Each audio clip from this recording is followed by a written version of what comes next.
just three regular guys with a podcast Why is it a big deal, though? Like, I don't understand why. Like, what is... Because I didn't think you knew anybody. who can laugh at each other's expense. And right there, my knee was just...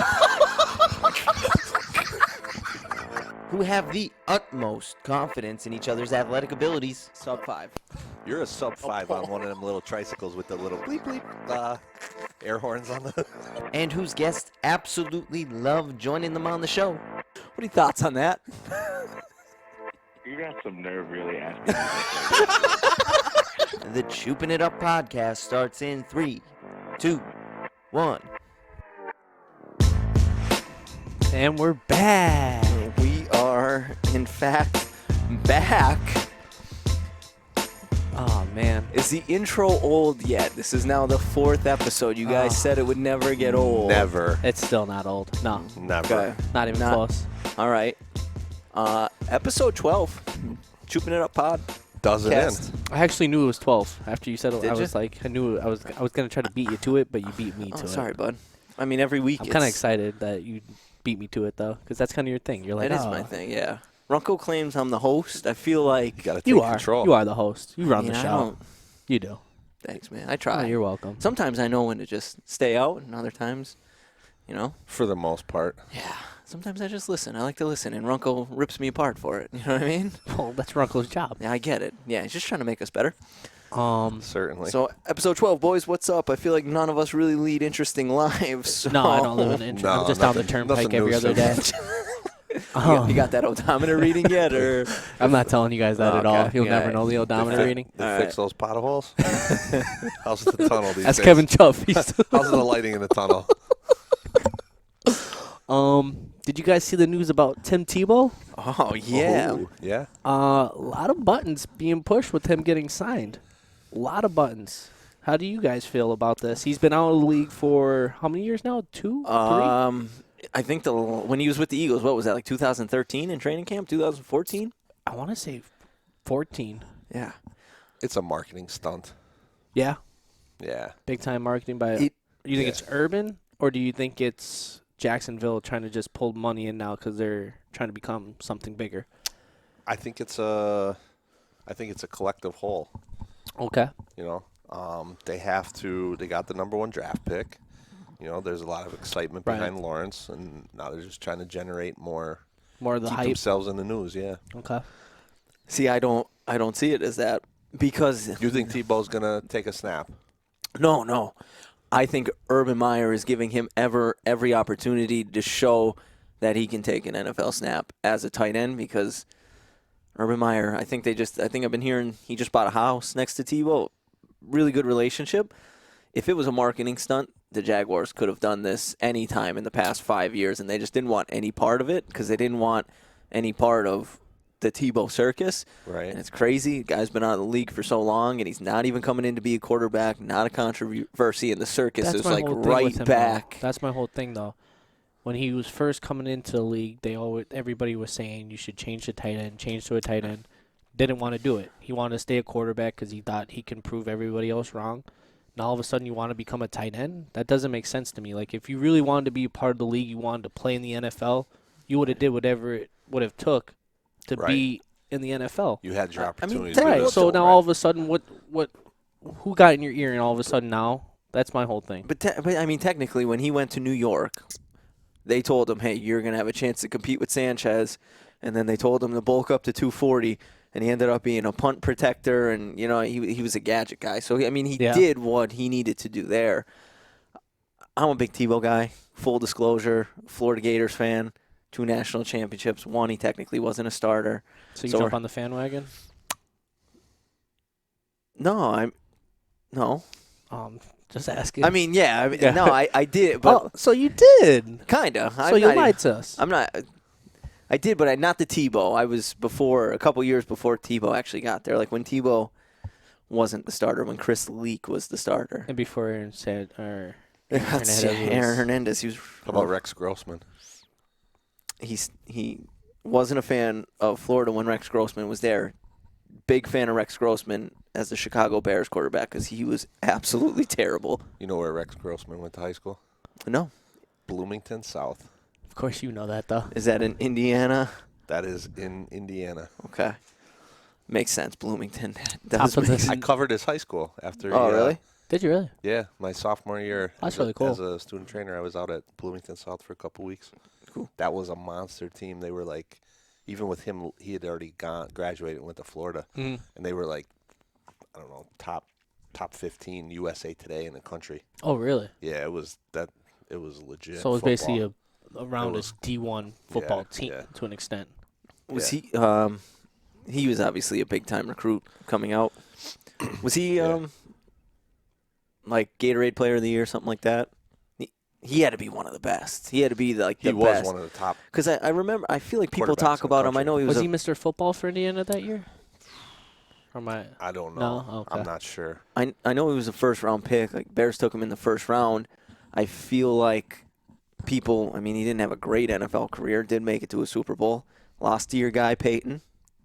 Yes, sir. Yes, he did. Lost to your sir. guy Peyton. Peyton got off the schneid. Couldn't have been anyone else on the other sideline. Could have only been Rex Grossman for Peyton to get that one.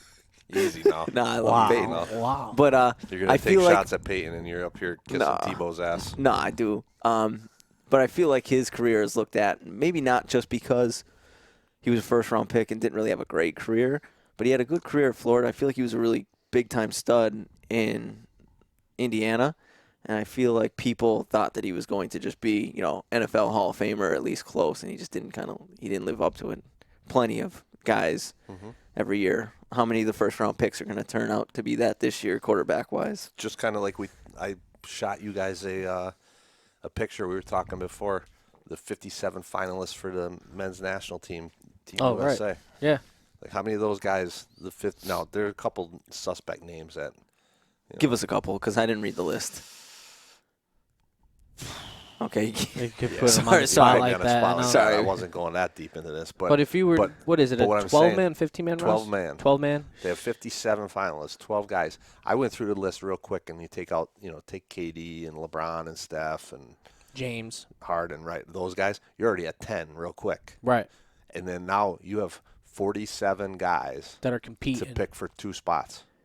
And this is the NBA. And how many of those 47 guys have ever been cut from anything in their life? True. Do they still do That's a great mandatory point. college? That's a great point. No. No. You know what I mean? That's a great point. Like, how many of those Like, guys when have was- ever really been told, like, you're not good enough to make a team? Right. Like the 2 IU guys, Eric Gordon and Victor Oladipo, they're not going to make the team. No. When were they ever told they couldn't come play? You know what I mean? They're using Get get anything in 100 their lives. calls, yeah. You know? Dude, we need you to come play with us. Come Like on, we Chris got this Paul league. might not make the team. Chris Paul's playing at an MVP level this year. I But think he's let's go through the point guards. okay. You'll You only have- take 12 guys. Steph Curry, Dame Lillard, Kyrie Irving. You think he's going over any one of those 3 right now? Right. You didn't even talk about Russell yet. Russell Westbrook, thank you. Mr. Triple-Double. It's tough. That's what I'm saying. Yeah, like, like Chris AD's Paul. got to be on there, right? Right. you got to yeah, take man. AD. He's You one of got my to 10. take. You got to take another big at that point, and then I would say it would have to be Joel Embiid. Well, he's not a USA guy. Oh wow, who would you take as another big? The bigs are going to be tough for the team. That's what LeBron's going to end up playing 4. LeBron's That's going to gonna have to that's play gonna hurt. big. That's where they get hurt too. KD's going to have to play 4 spot. They're going to end up playing. You're not going to play with a Well, no. 5. Right, A true 5. That's going to be tough, though. I feel like Chris Paul's what I'm always saying. been on the Olympic. Yeah, Right. I get it.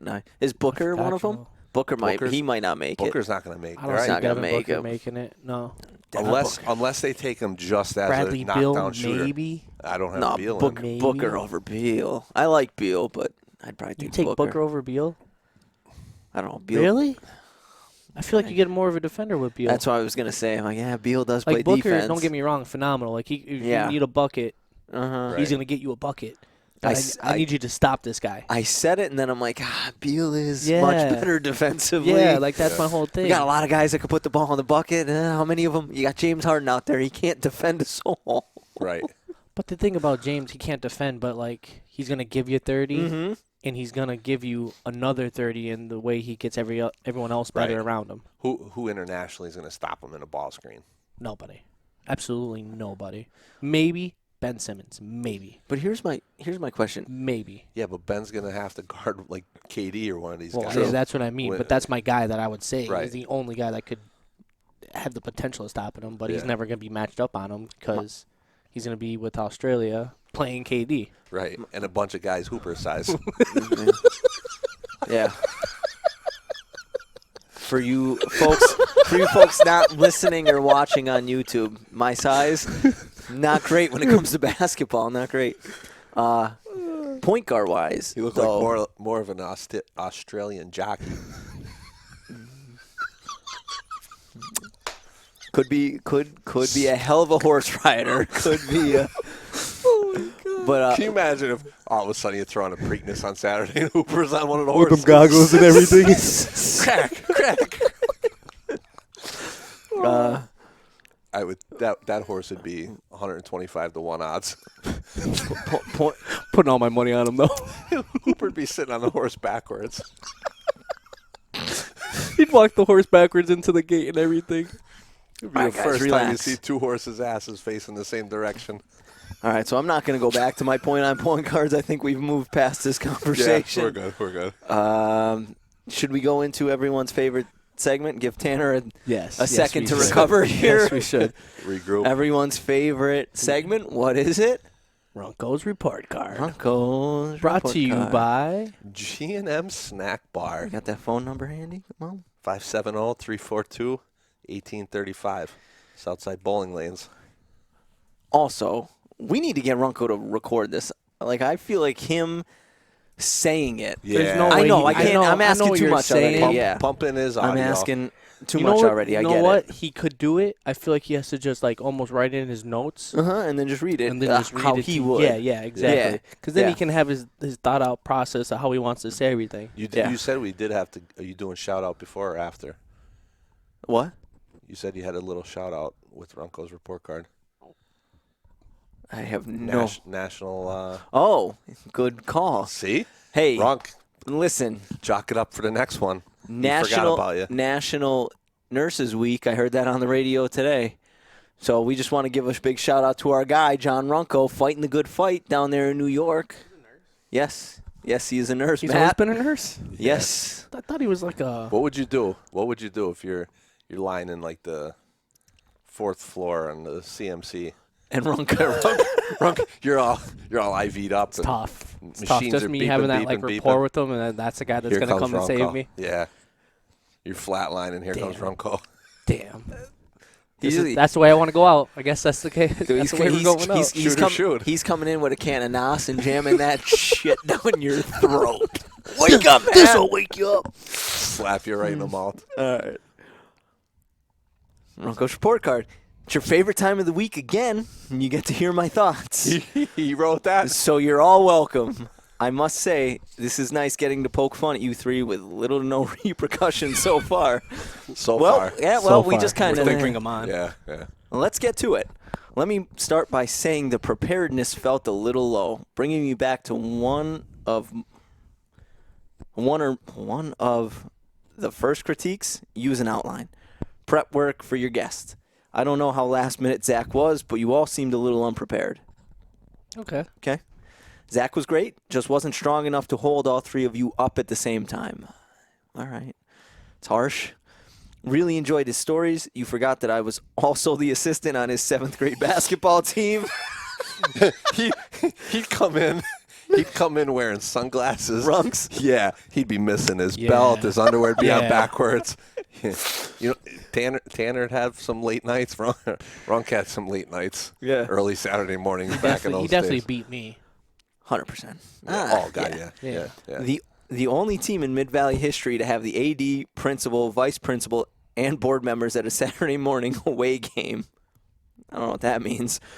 Also, his father ran in the Big 11, which makes it even more impressive. But so cool they both had back-to-back 1K seasons. Great point, Runk. I didn't even think of that one. Yeah.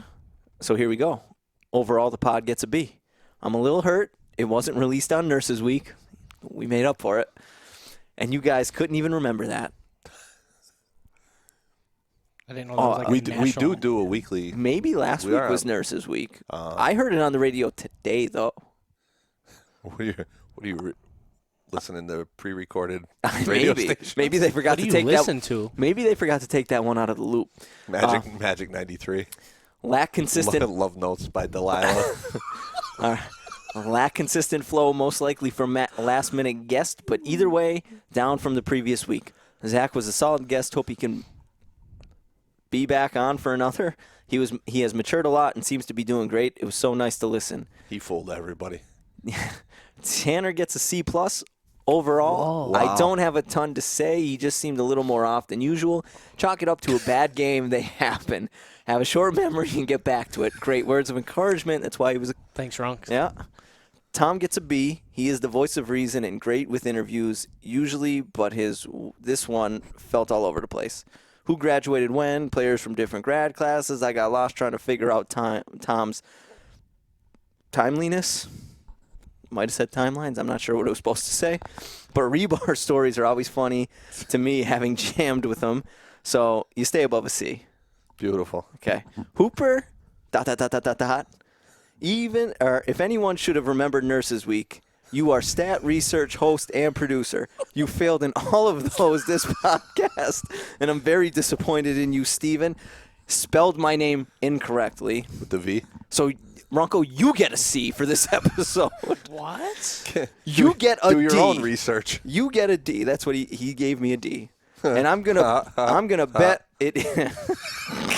You got a what? And I'm gonna bet it isn't the first one. We're on the same page. It's not your first D, huh? Still a good pod. I enjoyed it. You just set the bad high, and I don't think you quite hit it this week. This has been Runco's report card. As always, take it home, have your parents sign it, and bring it back in. All corrections to be done by little SH. Little SH. Yeah, Runco, you get a see this episode, jerk. We don't want you back. Segment's getting cut. Yeah, you've been clipped. Yeah. Good luck with that. Also, though, we also got another report card, kind of, sort of. Did we? Me and Matt did Yeah. the other day. Just randomly get a text message in our group. Yes, me, yes. Matt, and Kyle, the one and only Kyle Chuff. Wow. Did he lose my phone number? I guess so. Okay. He doesn't like you anymore. Speaking of that, Um, he said stop coughing. you? Yeah. And he said don't blame it on allergies either. Wait. Let me get there. Tell him shut up. So this is text message we get Friday, 2:23. Listen to 10 minutes of that podcast. Brutal. All I heard was, you know what I mean, and like, that's it. But I just want to let you know I tried. We appreciate it. Oh, we do. Thanks for the effort. We appreciate it. I just enjoyed Tom's cough. I told you. When was I coughing? I don't know. But here's the thing, right? I've learned this, Kyle. Chooping It Up podcast wouldn't be a thing without the cha, which is chuff, right? We just started driving around filming videos for, travel baseball just to kill time. Right. Long days. Sometimes you have 4 hours in between games. You're 2 hours away. But the big thing, because he'll say it every week, get in the car, I'm trying not to say like. I picked it out in the video. His mind just works like. Mm-hmm. He finds like, he finds, whatever. I don't know what the phrase is for those. But he knows. But he can't. His brain, once he hears them, it's just. Yeah. He would hate listening to Boar. He would hate There's listening. no way to you could listen to Boar. No, but I mean, he tried. Appreciate the effort. Choop, you know how Choop? This was going to be serious when we started. Choop.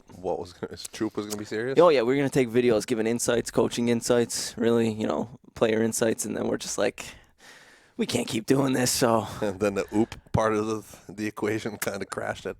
Yeah. Now we have skits. He shaves off half my mustache that I'm trying to grow back right now. You know what I mean? It went downhill from there. But yeah, that was his feedback. We say Speaking right. of the stash, why? Skits, man. We're getting back at it soon. June 12th, 13th. He found a cheap van for sale on the street. One window. I really hope it's not white. Bag of lollipops in it. All right. I'm just gonna. You guys can record this one by yourself. Give me my computer back. I'm sick again. Ronco, giving me shit. You guys giving me shit. This is. Oh God. You're the Remember- host, man. wait. Be ready. Yeah. Remember, I control the audio. I could cut this and clip this any way I want. All right? You just want to hear yourself talk the whole time? That's messed up. No. It's messed right. up.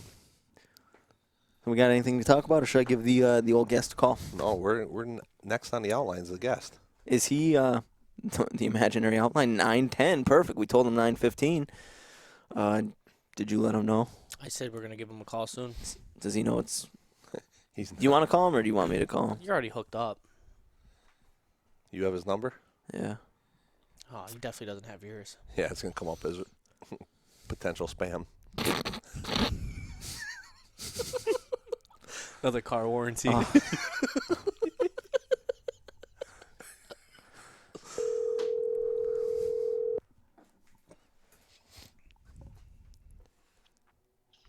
Hello.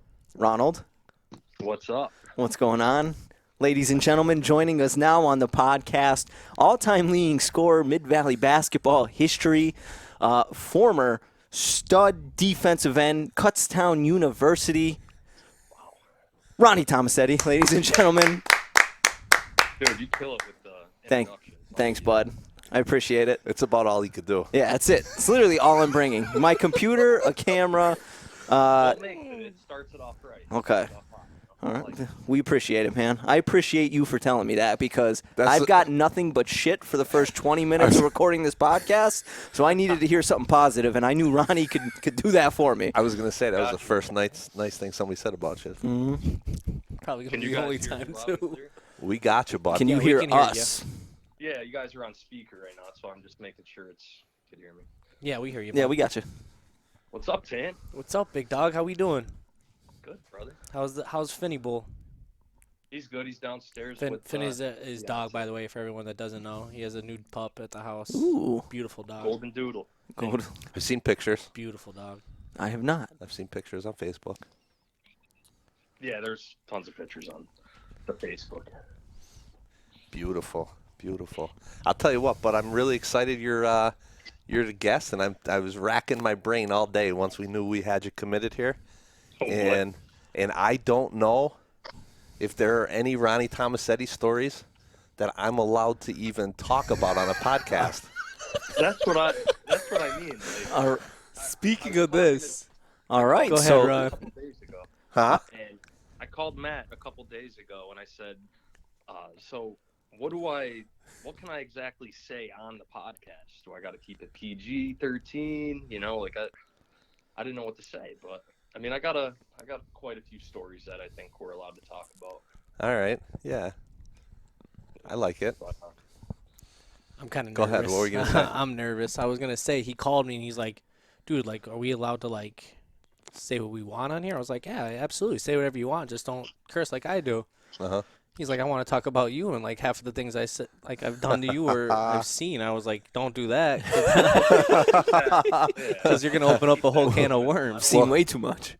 The first one that Maybe that's how we get on Barstool. I don't know. the first one that comes to my mind on that comment is the day I walked into Riverside's gym and had to try to figure out why Matt Tanner's got a concussion while he's out with an ACL. The first thing that popped Wait. into my head. Oh wait, yeah, we'll I get want to into hear that. you. Okay. I thought the first story he was going to tell you was the AC story of us when we all went down there for Rebar's birthday, and I was really hoping he doesn't bring that one up. Okay. Oh boy. We'll save that for later. But so the Riverside. Oh, So God. you watch the JV game. Here we go. Great story. Said, all right, guys, go get ready, stretch out, all that. So I'm in there. I hit the urinal quick. So I'm taking a piss, and Tanner comes behind me and smacks me right on my ass as hard as he could, and it stunk. And I don't know why I did it. I was so mad. I went up to him, kind of snuck up behind him, put him in a headlock, and he was in a headlock for about 3 seconds. If that. It was quick. If And I that. let him go, and all of a sudden he just drops to the ground and smokes his head off the bench. And at this point, I'm like, what? I don't even know what my reaction was. I was just in shock. So Did you think you killed him? he was out for a good couple seconds there. I was a little nervous. He started moving, You kick him? Matt, are you good? Well, no, I woke Well, up and I my looked worry up at was- everybody. It was like, why am I on the ground? Now I had to go out and play a game, and then every time I ran back to Coach Abda, I'd see Mary Ruth and Russell. Russell just eyeing me up. How am I supposed to? I just see Russell mean bugging me. Oh man, That was a beauty. it was something else. Man. Another one, I was thinking with basketball.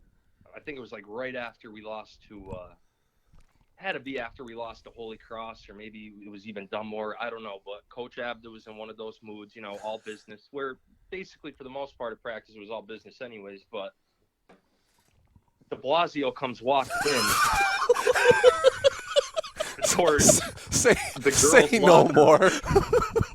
the girls' locker room entrance, and he has that little backpack on, and he has like his basketball shoes in each of his hands, and he takes about 4 steps in the gym, and he has that de Blasio smirk on his face.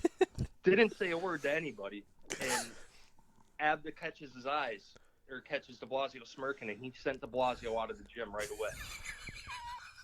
So then de Blasio goes and sits like right out front of the auditorium and all that, and I'm almost positive Coach Dempsey walks in, sees de Blasio I sitting remember down on the this. ground, and he looks at de Blasio. He goes, "Already?"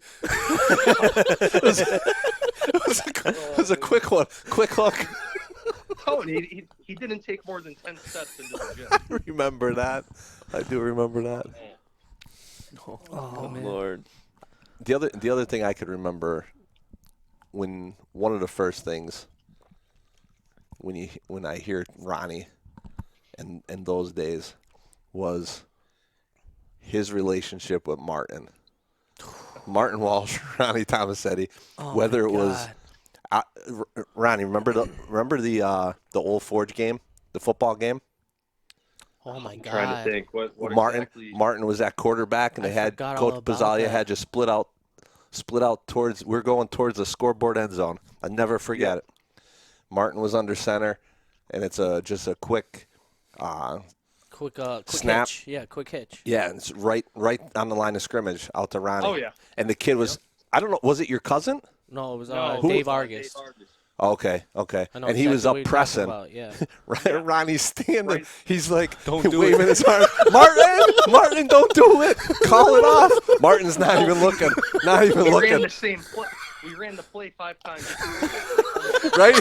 All we did, no, wait. We're- All we did And was so just I- switch now Ronnie this from guy- side to side. We'd run Right. like an 88 hitch and then like a 99 hitch. And then finally they're like, oh, my God, they're just running hitches to Ronnie because that's the only way they're getting down the field. Yeah, and we were kind of still like In had it. a shot Yeah, in the game. like we were in it. And Ronnie's there. No, right? Martin doesn't even look over to him. He doesn't care where the kid is. He has no idea if the kid is up underneath Ronnie's chin or if he's 10 yards off. Doesn't matter. He's throwing Under it. center, launches it, right? 70-yard pick, 6.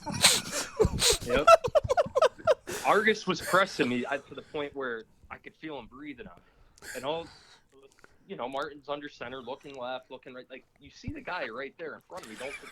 Don't, Let me ask you. Hold on. on. I know, just knowing you now after the fact, right? You say anything to Argus as you're waiting for this ball to come out of Martin's hands because you know he's going to throw it. I don't even know. I could Okay. see you. I could see you sitting there going, "You got this one, bud." Okay. Some wise ass comment out of his mouth. I'm pretty sure, too, because all he was like, if they're pressing up on us, do like a fake hitch and go type route. Right, you know? right. And Yeah. it just didn't work out that way, which was unfortunate. And we came out hot that game, too. Yeah. Okay. Go ahead. 26-12 at half there. No, knowing that you're pretty, you're semi-competitive here, when you try to get Martin's attention and he pays you 0 attention and he throws this ball, do you say anything to him on the sideline? I'm almost 100% positive. Say anything Oh to my him. God. Did you want to choke him out like you did to Tanner in the Riverside locker room? Is that? It was probably along those lines. You guys had to hear the things he would say to him at basketball practice when I yeah. finally got back. And, like, my senior year, it would be, like, me, Ronnie, Martin, Alex. We're all in the middle of the practice. Go guard on guards, big on bigs, and then we'd have, like, a little scrimmage at the end. And we try to split it up so it's competitive, you know. And it would always be Ronnie and Alex, or, like, me and Ronnie. We'd always be mismatched, and it would always be Ronnie against Martin. And the things that Ronnie would say to Martin blew me away. Like, he mentally abused him. But I'll tell you what, Martin was a better player for it. Yeah. After, like, Ronnie, let's be real. Ronnie was a dick when it came to practice. He was a dick to me. I'm one of his best friends. I grew up with the guy. But if I was ever coming off a screen or getting hit by him, he's trying to take my head off. Yeah. But What you need. But I Yep. mean, like, at the end of the day, though, if I knew if I ever got in a fight, Ronnie or Martin's going to be right there to have my back. But I am beyond belief the mental abuse Martin took from Ronnie that year. Yeah. And then the game sometimes he'd go after him, and I'd just be like, oh my god. We made each other better that year though too. Oh, absolutely. Without a doubt. And who helped me out too a lot with basketball. I mean, Chuck coming in and running with us. He tossed me around the court. I'll tell you what. We played fully cross. He'd act as coach and something. You know. Right. I don't know. He did Yeah. And you weren't easy to toss around. Yeah. He threw me around a little bit. But The other one I think of is, I don't know if there's a better relative combination than Ronny Tomasetti and Antonio Russo. oh my god. I got a story for you there. Perfect. So we're playing GAR my sophomore year. It's my very first high school football game. Washow's the quarterback, Russo's at running back. I'm split out at receiver. Now, I was, you get those nerves. It's your first big game under the lights. Russo took that opening kickback, right? I think you're thinking of Rebar against Hanover. No. I think Rebar did versus Hanover. I don't right. think He took I don't know if he did that game. No? I think we only scored 1 second. Okay. But I could be wrong, though. I don't remember. No, go ahead. Anyways, so I split out left, and I see Washoe just talking to Russo, and he's pointing to the left of him. He's telling Russo where to line up because Russo just didn't know the play. And that was just like the whole season with just, how we were and telling Russo where to line up. And, hey, Russo right, Russo left. Yeah. We kept it very simple, just for Russo. Here's what blew my mind.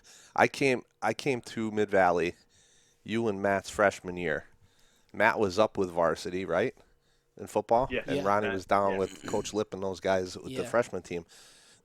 And then Tone was a sophomore that year. Yeah. Yeah. And, I'm not a huge football guy, but I know enough. I've played. And I pick up, I feel like I pick up things Pretty quick, right? Yeah. It blew my mind. It's still to this day. Coach Pizzalia's play calls and stuff and things, the verbiage that you guys had to remember. Oh, yeah. I mean, I think, I don't know if it was 3, maybe 4 years that I was with him. And I'd be up with him or whoever's calling plays just to stay involved in the game and things like that. And I hated going back and trying to call those plays, man. I'm telling you, I'm sitting there, and he'd call the play and send the play in, and I'm sitting there going, I've been here 3 years. I have no idea what we're about to run. Yeah. And I'm sitting here going, how in the world? Like you said, Russo right, Russo left. I'm going, Russo's head had to have exploded half the time you heard a play. He just has to listen for, like, keywords and be like, oh, I'm doing this time, yeah. Yeah. It was broken down into numbers, too, and all that, like what side, what routes, all that. But, yeah, you're right. It was definitely a complex playbook. Uh-huh. But also, my freshman year, I'm pretty sure, I think Tanner and I were just talking about it. At one point, like 6 or 7 of the guys I played, me, Rebar, Guzzy played freshman football with, were in prison all at one point. It's like, couldn't believe it. We had a bunch of convicts on our freshman team. But You were in prison. yeah, What? a bunch of them. What story did I miss in this? What'd you say? What story did I miss in this this labeling? Well, no, not. I'm saying like we were talking about 5 years back, and like at that point, Yeah. 4 years ago, they were in prison, not like as freshmen. Okay. You know. But anyways, Still Rebar was lost. quarterback. I was Yeah. out at wide receiver. He threw like a bomb up to me, and I caught it, and Of course I you went did. like scored in the end zone and spiked it. And Coach Litt freaked out on me. It was, I mean, I regret doing it. I don't even know why I did it. I think Coach Schultz was like kind of hyping me up. Schultz definitely got you. Yo, when you score, And, you gotta do something. Next thing I know, we're on the practice field, and on the hill, it was full of weeds. Like, and the weeds were probably 4 or 5 feet high off the ground. Coach Litt made me go stand in the weeds for about a half hour, and I'm standing there watching practice. All you could see is my helmet basically popping up out of the weeds. And I'm like, at one point, I'm like, did you forget about me over here? Hey, I'm here. I definitely learned a lesson that day, but wow, that was, it was, Definitely makes sense that it was Schultz hyping you up because what's he, like 34, 35 now? We play Thanksgiving football. He catches a touchdown. He's doing the dirty bird in the end zone. Like he brought a turnover chain last year. Like he's Did he ridiculous. really? Oh, that's Yeah. awesome. Oh yeah. Makes Coach sense. Schultz has put a lot of time in with me at Mid-Valley with football, definitely playing wide receiver. He taught me a lot, worked with me every pregame. We did all these like individual drills together, and it definitely helped me out and paid off for me, for sure. But, He scripted love my Coach Schultz. he scripted my pro day. I don't know if you know that. If Do you- you've heard that, he scripted my So I pro heard day. on one of the last 2 podcasts actually I was listening to, and I heard there's this pro day going on with you. What's going on with that? Yeah, Hooper thinks he could run a sub-5. I did. You timed it. I was very, Sub very, 540? very nice to you. Yeah, sub-540. Ronnie, if you had to give him a time, what would you give him? Don't A be nice. realistic, Realistic I'd give you- time. Yeah. I'll give a 5.2 probably. I ran a 4.84. Yeah, but I didn't start timing you until Oh you're 10 yeah. yards Okay. in. Okay. Yeah. Yeah. So, yeah. Yeah. Okay. Yeah. No, we'll go 5.1, 5.13 or something. I don't think you're We're- breaking 5. We're gonna get this. What was your 40 time? Your best 40 time? Probably in high school it was like a 4.7, I think, or 4.8. Right. Listen, But I mean, it was also. I mean, that wasn't really That legit mustache is either. definitely holding you back. There's no way. There's shave not it very before. aerodynamic. It's not a. Listen, I'm now shooting for a 4.72, so I could say I ran what 40-year-old Michael Vick ran. That's what I'm shooting for. That's what I'm shooting for, guys. That's quick. You'll be You're comparing yourself to Michael Vick now? No, he ran a 4.72. CD Like Lamb, recently. Michael Vick, So I want to say I ran the same thing as him. Ollie from Hoosiers. Oh my God. We're going down a slippery slope. So- with All right, you. so let's get this. Yeah, Matt, come on, do get your lost. job. Get us back I'm on going to track. take this. Okay. So what are you up to these days, Ronnie? What are you doing? Thank you. I'm still caught up Right on now, this guy over here. living in Bethlehem still. Proposed to Jess, my fiance. Congrats. Back in November. Thank you. When's We the got, you have a date set? It's in We May. do. It's in May 27th of 2022. It's going to be Memorial Day weekend, Oh boy, but it's Doing gonna it be right. on a Friday, I believe. Yeah, nice. it is Friday. Good for you. Yeah, so we're excited about that. We have engagement pictures at Kutztown. Actually, it's where I met her. Ooh. Next Tuesday or something. Where is the wedding going to be held? It's at Trout Lake in the Stroudsburg area. Kind of like split the distance from here for her family and Scranton for my family. Where is she? Where's she originally from? She's originally from Hellertown, which is right outside of Bethlehem here. Oh, okay. We actually almost played their high school team. What high school? She went to Bethlehem Catholic. Oh, okay. So if we had beat Loyal Sock, Yeah. we would have played them. Really? Yeah. Nice. Tom's gonna try to crash that wedding. By the way, yeah, that's why he asked. 100%. I'm putting it in GPS right now. More than welcome. What else? What else you doing? What are you doing in the work world? The work world right now, I'm working with like a construction union. I work for the laborers, local 158 now. Laborers local 158. I was with the laborers district council of Eastern PA, and actually just switched over a couple months ago to local 158. And I'm Nice. just doing a bunch of like marketing work. Uh-huh. I'm a marketing director, so doing a bunch of advertising and stuff like that. Okay. So Can you help us? staying busy with that, especially now that everyone's basically out either on a bridge job, pipeline. It's good weather for them now, so Can you- definitely busy. Can you help us advertise our podcast? Uh, You're a marketing guy, bud. Come on. I'm not going to say no. All right. Did you get your degree in marketing? I did. Okay. Yes. I'm going to leave my comment to myself. But I have 2 questions for you here, Ron. Bud, what were you going to say? Please say it. But say Took it. you 7 years, but yeah, at least you did it. Unlike some people, it only took me 2 weeks to leave Miz. Dude, I was there for the reason I stayed that extra semester was to play my extra year of football out. Yeah, Van And Wilder, I it's okay, scored on man. a couple credits. Tanner was confused. They told him that he could leave orientation. He thought he was finished with school. Tanner would come down to Cookstown. We'd be out at a party. There'd be like guys on the team thinking like he was a part-time student there. Commuter. Yeah. Town more than his house at No big deal. a certain point in his life. He's a commuter. And look at him now. Killing it. So go ahead. What are your questions? My first question is to kind of go back to high school. Because we had said like you were a very good football player. You are the leading scorer at Mid Valley. You were very good at track. Do you feel like football played a part in basketball, basketball played a part in football, track played a part in both of those? Like, do you think being a multi-sport athlete helped you in all other sports?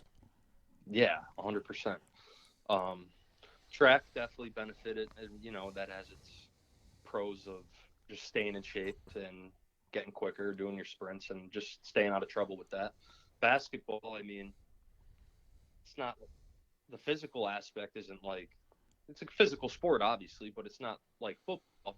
Mhm. But at the same time, you get that just learning how to be a team player, like leadership qualities, and I don't know, just.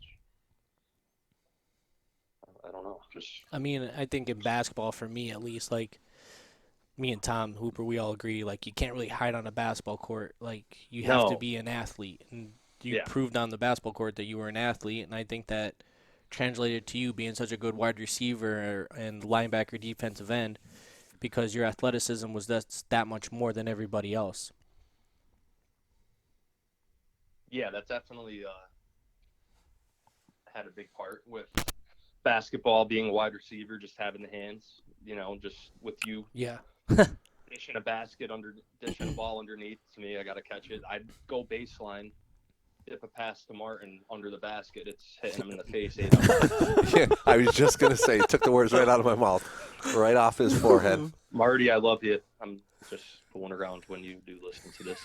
Is Marty a listener of this Yes, podcast? he is, All he is. right. I'm sure he is. How are you, Martin? And then my second question here is, you were a very phenomenal offensive player in football. I thought you were going to play football and be on the offensive side. Then going to Kutztown, you switched over to defense, and you are on the all-time single season sack leader? No, it's career sack. Career sacks? Okay. So you're on the career sack list. Was it, I don't know if the hard's the word, but was it difficult for you to kind of switch over to defense, kind of being such a good offensive guy? Yes, definitely was. So, especially my senior year, even before football started, I was not getting like a lot of attention, but definitely getting recruited by not a lot of schools, but just say a good handful of schools. Right. And all of them were, for the most part, offensively. And I kind of put all my eggs in one basket, just thinking I was going to go to a certain school, and that just never panned out. And I kind of lost a lot more than, just teams don't stick around and wait for you. There's 100 other of me's out there that are playing, Right. college football. But so I signed with Kutztown as a walk-on. I was the last recruit out of like 40 some of us. I think it was like 43 or 44. I was the very last guy, and they told me they wanted me to play outside linebacker. And at that point, I wanted to play football. I knew I wanted to play football, but that was probably the only school that was going to pick me up at that point. And so we go into camp, and they want me to play defensive end. And I had some defensive end experience in high school.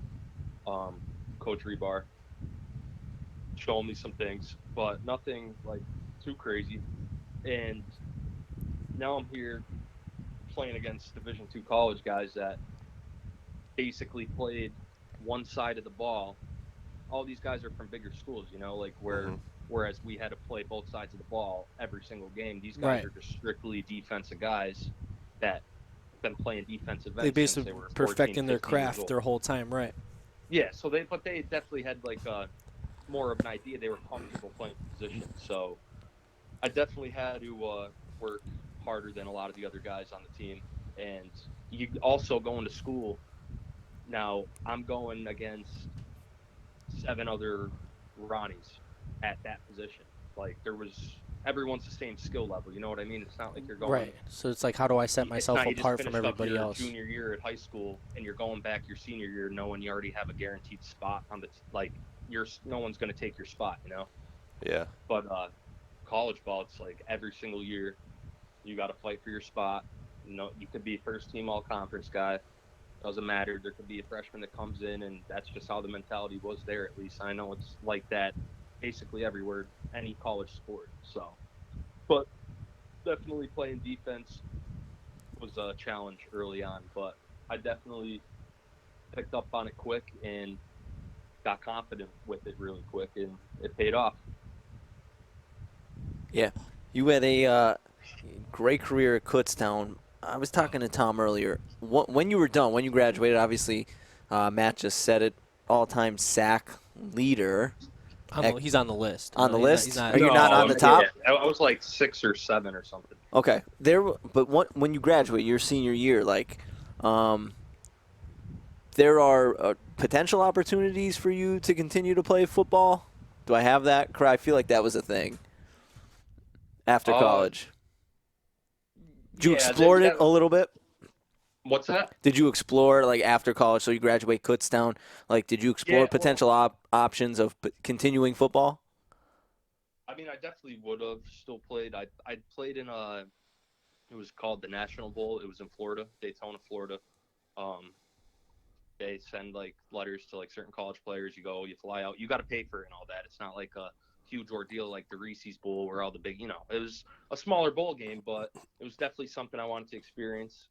My dad helped me with that, paid for me to go. He came with me, and there were definitely a bunch of scouts and all that there. Nothing ever came of it, but there were definitely teams overseas like Italy and other, I forget, but who were in contact with me too to go play. But that was something I didn't want to do. You imagine Ronnie in Italy? Our my college quarterback is actually playing over in Italy right now, and he loves it. I'm more impressed. You played in a bowl game in Daytona, Florida, right? Yes. Yeah. How long were you in Daytona? I think it was 3 or 4 days. So you were in 3 to 4 days before you played in the game. It was 2 days of practice. Well, the first day was just get all your shit. You had to bring your pads and your helmet from your college. But then the first day was weigh-ins. They'd measure your wingspan, weight, all that stuff. And second day was the first practice, I believe. Yes. And then the third day was the second practice. Fourth day was the bowl game. I'm impressed you made it that far, knowing you in Daytona, that you actually made it to the game. They come knocking on your door saying, "Hey, dude, we gotta go play right now." It was also me and my dad, and I knew he paid for it, and I wanted to take it serious. If I had, if there were different circumstances, maybe if some of my friends came with me, we'd probably be out. Right. I would definitely be out. But How was it playing at Kutztown with your brother? it was great. I loved it. I was listening to one of your guys' podcasts. You were saying how you want to get some guys on with that went through adversity and injuries. Man, Yeah. he tore his ACL 3 times, and he kept coming back, and they moved him around so much from coming in as a fullback, and I believe they had him playing like a rover strong safety role for a little bit, and Okay. then he was a linebacker. Then they moved him to defensive end, and then they moved him at the end. His last year, he was playing some nose guard and D tackle. He was a big dude, and he just had those unfortunate injuries, man. And he worked. He's the hardest worker I know, without a doubt, when it comes to preparing for sports and all that. You know, he takes it to heart, and Mm-hmm. I wish it panned out differently for him than what it did, because he for the time and work he put into it to go out with 3 ACL tears, but even to do it twice and then to want to come back a third time and do it again, not knowing you're gonna tear it the third time, but you tear your knee up twice. You know, it's like a lot of people aren't coming back to play college football. Yeah, you're definitely right. I mean, I can remember, even from when he started with us as a freshman, he just kind of he had to have one of the worst runs of luck injury wise, even He just had with a us in calf high school. injury, right, or something like that? Yeah, calf, Sure. an ankle, his back. He had I know. he Crazy. kind of always had something going on. I don't know if he ever really how many completely healthy games he played at Mid Valley, and then and then he got the opportunity to go on and play down there with you, and it was kind of like, all right, let's a fresh little start for the Right. kid. Get out of the Yeah. And then it just was one that black after cloud the just other. kept following Yeah. him. Right. Yeah, he especially his last year, they had a very good team. He was playing a lot, playing at defensive tackle, and then his leg just gave out on him in like a pile up. Like Hooper. Ended that, but Not like me. I was not in a pile Yeah, up. that's. what happened with you though? With You have I to seen see a that video. with the girls. Yeah, next time. I've seen it. You seen No, the video? no, he hasn't seen. Have you? You se- No, oh, I you sent it to him. Snapchatted it, I yeah. sent it to Oh, him. yeah. He's seen it. I thought it's the one where you're falling your back, right? The girls- Yeah, Ron. Yeah, that was it, Ron. But how do you? Can you walk me through that? Quick? Okay. Well, Oh, you could God. go back and listen to episode 2. I walked through it in detail, but essentially, a pass should have been to my I right. know exactly what episode it is too. That's 2, that's yes, it's only a half hour long. Pass should have been dumped down low towards the baseline. I thought that's where it was going to be. It ended up going back up to the top of the key. Reaction made me try to contort my body and like twist, and my knee just gave out. My foot slipped out from underneath me, and then I ended up on the deck. Jeez. And Tom I know, was, but you came at one of the girls after that, right? You kind of blamed it on them. it was 100%. Yeah. It's never Hooper's fault. But my body couldn't hold up. Yeah. No, it's my fault because my body couldn't hold up. I would have never been put into that position if the pass was where it needed to be. No, I get it. That's. I just wanted to know the official story. Yeah, thanks, Ron. But episode 2, if you haven't listened to that one, go into detail. We get Tanner's live reaction to seeing the video for the first time. All that. Ronnie, man. what's your best athletic memory at Mid Valley? My best athletic memory would definitely be scoring 1,000 points at Holy Cross. Mm. And Coach Schultes coming out with the ball, and Tanner. Who Josh, passed you that all ball? the teammates getting Who passed you hyped that up. ball for 1,000 though? You did. You were right there. You're the first one to. Yeah, way to try to take the shine off that one, Matt. Of that course. was, He doesn't score that 1,000 without me, bud. that was something I would never forget. And then having like the Blue Crew there all hyped up, and I mean, the only thing I wish we could take back is I feel like we were up like 9 when I got that. Yeah. And Yeah, that whole stopped we the had whole the momentum. momentum, Yep. and then it just we somehow lost, and that was unfortunate. But Yeah. definitely scoring 1,000 points was my most memorable. But from like a team aspect, just my senior year was probably my favorite year, my senior year basketball, just because of our success and just how close we were as a team, and we kind of knew we all worked for it, and we were right there, mid states, and then unfortunately lost to Loyal Sock, but it was still a good run. Yeah, you guys had always ended up having to face some of the best teams immediately into that. Like, We still talk about it all the time. Just like thinking back now, every single team, and we'll just talk basketball. Yep. Because it wasn't just, it was every sport, every team was loaded. Right. Basketball, every single team was stacked with great athletes, and they were all senior guys. We just had a great class just throughout the whole valley of athletes. I mean, Dunmore was loaded, Riverside was loaded, Holy Cross was obviously loaded. Yeah, it really Lakeland was. was even good, you know. I mean, everyone was good. Carbondale was good. Yeah, the conversations would always come up. You know, you'd have Allen, those guys, Martin, and those guys. They went to they played Constitution. Then you had Jay and Mo and all those Danny, guys go down, get as far as they Zach did with Nevers. Conwell Egan, and then you even had Noah, Brad, and those guys, RJ and Aaron, and them. They played who was that? Oh, that was that Military Academy, you know.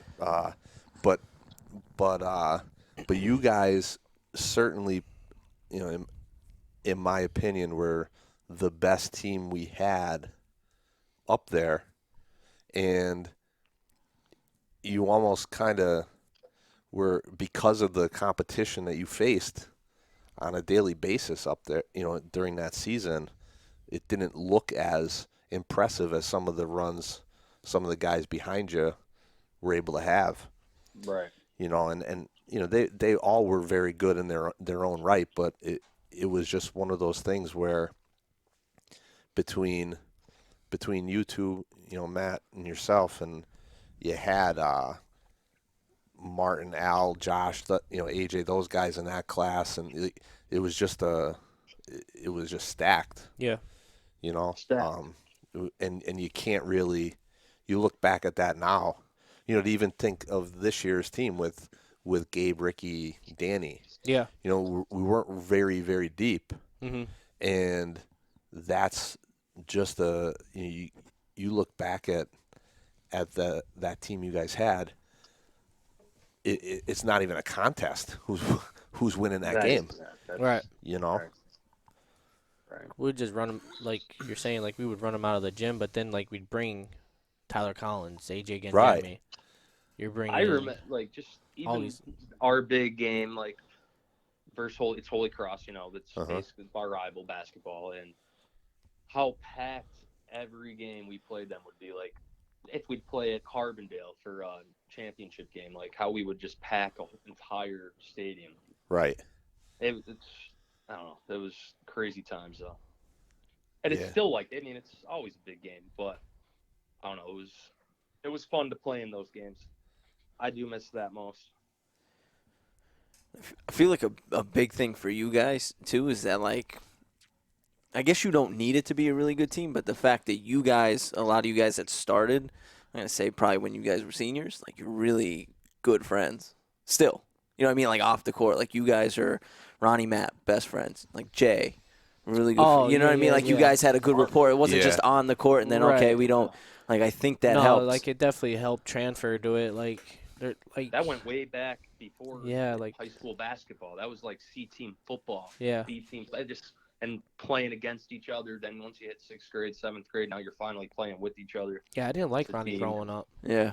because he was a Dixon City Hawk. I was a Troop Booster. So Oh my we God. we used to play. We used to be in each other's championships all the time, going against one another. And all of a sudden, 6th grade comes around. We're on the I same know, team you for guys- everything. What'd you say? Yeah, we did beat you. Don't. I'm not, my 5th grade championship, we did win. We beat you. But You then did. we come to 6th grade, and then like he So- comes on my team, and it's Okay, like, wait. So rewind a second here. So you're with Troop. He's with Dixon. yeah. Okay, who's on your team? Who's on his? So just to run it down quick, real quick. Coach Tanner, Russell Tanner, Okay. running the show. All right. You got me at the 1, Okay. Alex Prislepsky at the 2. Tough. You had, who else did we have? We had Emily Angerson, I think, that played with us. Josh Tanner. We also have, who was our fifth? Oh, AJ Genjemi. Okay. And then he I had think your like, starter. It was like you, Nick Demian. oh, Nick Damian. I forgot about Nick Damian. Nick Yeah. Damian was on the, yeah. He was another ACL guy. He was a 2 ACL Alex. guy. He Yeah. stopped playing Yeah. altogether. But then on Ronnie's team was, Did it was something Ronnie, Martin, Chris Rebar, James 5. Yeah. From he's a prep guy now. Who was your 5th? Was it your brother, Corey? I think it was Corey. Yeah. Yeah. I can't think of anyone else, to be honest. Yeah, but- so like that whole week leading up to the championship game though, I was sick. I had like strep throat or something. I didn't go to school until like the game was Friday, Yeah. and they all of a sudden I You come were into home resting the legs. Oh my god, yeah. My dad was pumping me with Advil and soda. He's like, "Drink this, take this. You're gonna get ready for the game." Tanner came walking in the gym with his headband on and his armband. Yeah, okay. So So happy. so you weren't around for Ronnie when he was like in 6th, 7th grade. So Nope. like every time he'd come up to the free throw line, Yeah. like you know how guys usually line up straight, like their feet point to the basket. Oh no, yeah, he's. I think you still did it. Ronnie's feet I was would be doing it my junior year. Yeah, would be facing yeah. the wall. Like he wouldn't even face the rim. Like he would face the wall and shoot it, and like he somehow would go in. But it's like, dude, how are you even shooting like that right now? I can remember he'd have a bunch of different like quirky things like that basketball Remember wise, his no looks? and I'd sit there and go, how is this kid good? A lot of people. It said- doesn't make sense. Like, He shoots on the way down. His feet aren't pointing to the yeah, basket. right. Yeah. Yeah, I don't know. Yeah, that's But you made it work, man. You made it work. All-time Yeah, leading scorer, Mid Valley history. right. Because made it Um, happen. and really, quite honestly, Coach Abda came in your sophomore year, right? Yes. So you He guys was a head coach. Right? my first year there, like I said before, you guys were freshmen. So when it came to basketball, the two of you were up with varsity, and you started, right, Ronnie? Did you? I started like you the first kinda- like So couple we games, and played, then we switched. Then I came off we the bench, played, and then he started. Okay. A Wall and Palm Pack tournament, I think. Yes. And I think there was a side JV tournament, and I was playing in the JV tournament, and then I would get some minutes in the varsity. But Yeah. I'm pretty Tanner started right away. I'm pretty Okay.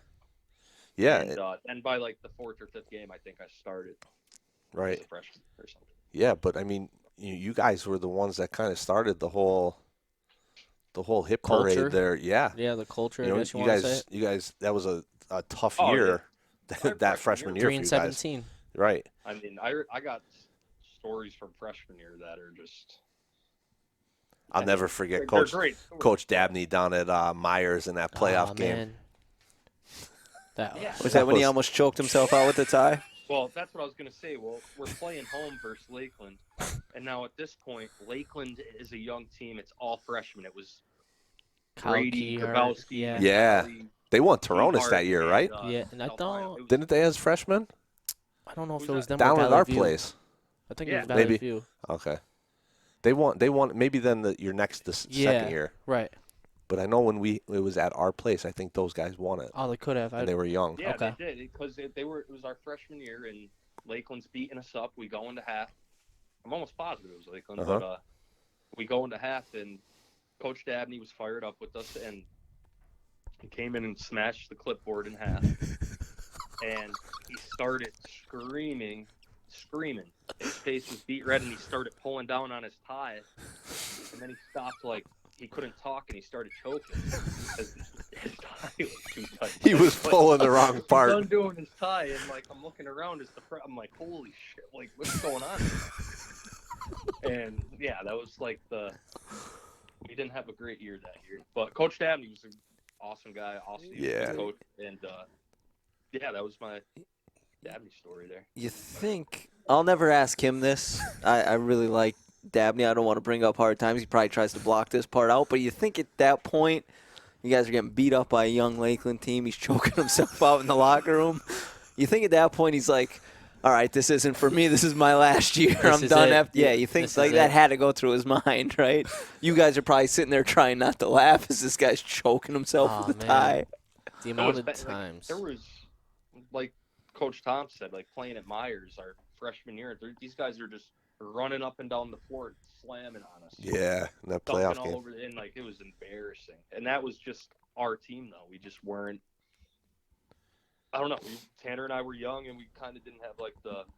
I loved the guys we played with, but we just didn't have that leadership. Who were the seniors when you guys were freshmen? Was that So Fiola? it was like Frank Fiola, Gage Warmouth. Pretty right. sure he walked off the court in one of the games. Yeah. Gage, I think he almost fought the stands. He was started like flexing. Yeah. Yeah. Down yeah, at yeah, down yeah, at Myers. Yeah. Yeah.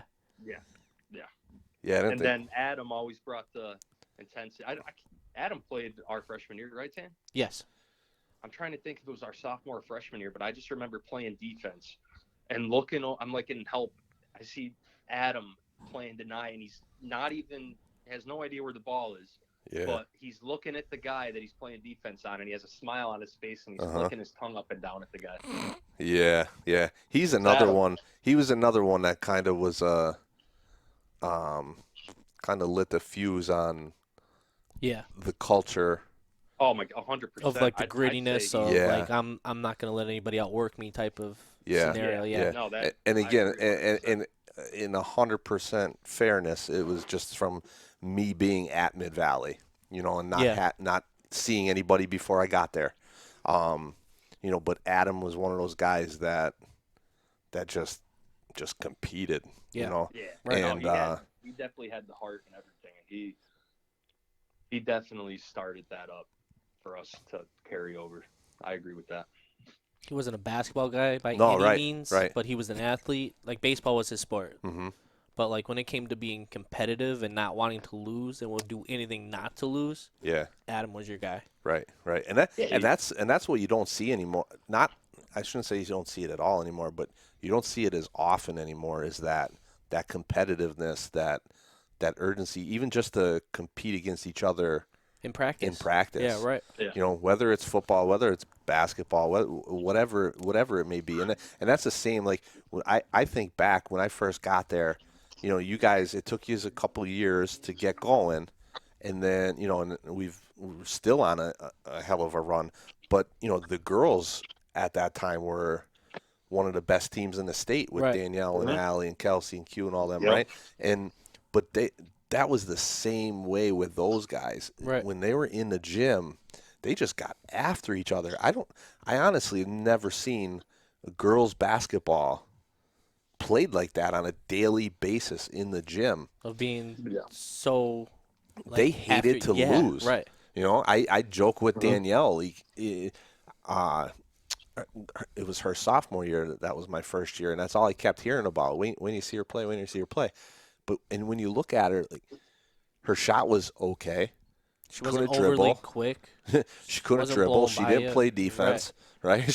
But when it came time to play, she's one of the most competitive individuals Yeah, I've been around. We saw it in the She still hates first to lose now. the first annual Yeah. Mid Valley Girls alumni, The alumni game, right, Like right. she was going. She was at, like, battling. she was battling. Yeah. I'll give you a great Adam story talking about competitors. Uh-huh. It was that sophomore year. I was coming in after my freshman year. I was a little, you know how I am. I like to run my mouth a little bit. Uh-huh.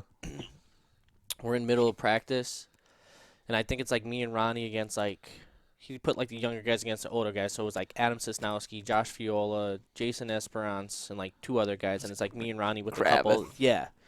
So it's like me and Ronnie, and we were actually like doing pretty good. I started chirping, saying you guys aren't stopping us. Like this game's over. Like I don't even know why they put you up against us. Me just running my mouth, being that guy. Yeah. I'm guarding the ball. Adam gives, I think it was Jason Esperance had the ball, and he gave him like a look, like I'm setting a screen for you. He hit me with a screen that I still feel today. He put me on the ground. He's like, keep running your mouth, Tanner. That's where you're going to be the rest of the day. And I was like, all right, you know what? You know, you're like, I got you, man. I got you. That was obviously in my much younger days. So every now and then I jump in and play a little bit. Yeah. And that was one time, I can't remember what it was for, why we were playing or what, but we were over in the middle school gym, and Adam being Adam, and he's competing, and I loved it. Yeah. And when I was in Now, when I was in high school playing, you were allowed, like if Hooper's got a runaway layup here, Right. he's going into this mat, like, and He's not getting the shot off. right. Right. Yeah, I'm tackling him. Yeah. And you get thrown out of a game. Yeah. You can't do that kind of stuff. But Right. But we would do all that kind of stuff during games. Like, so you come set a screen on me early in the game, no problem. I'm gonna try to see, and I'm gonna go right through your chest. Right. If I get called for a foul, I get called for a foul. Well, I did that with Adam. Adam coming up, he's setting a screen. I'm like, see what this kid's got. Went right into him, right into his chest, and immediately it was no back down. It was like, he kind of even laughed about it. Right. I'm going, all right, this kid, he's got something here, but that was, again, it was just one of the really, really good examples of why you guys got it rolling and were able to do what you did. He got in people's heads too that no one else could do. Yeah. The way he got in, like, big players on other teams, like there were even people that didn't play. There'd be other student sections that would right. game Yeah. just to harass Adam the whole time. He was the prototypical kid that unless he was wearing your jersey, You hated him. you hated him. Absolutely. He's like the Pat Bevan. I would Yeah. I would have despised him if he Yeah. was at any other school. Yep. Definitely. Oh, that's funny. So, Ron, just to get off of this topic a little bit because we kind of been hounding the basketball, who's some of the best athletes you've ever played with over in Kutztown? Kutztown. Yeah, if you had to give me like a top 3, top 5 list, like top athletes or top players you were kind of like, wow, I'm kind of surprised I'm on the same football field with them right now. The one dude who plays with the Saints, Devontae Harris, I think his name is. He played with. Didn't he play with Assumption? Yeah, he played with Assumption. He was the receiver, and he was almost impossible to tackle. Our special teams coach told our kicker and punter do not punt or kick the ball to him, and somehow our punter kicks the ball to him, and our kicker kicks the ball to him in the same day, same game, and this guy returns both kicks on us, and no one touched him both times, like, at all. He's returning punts and kick returns right now for the Saints.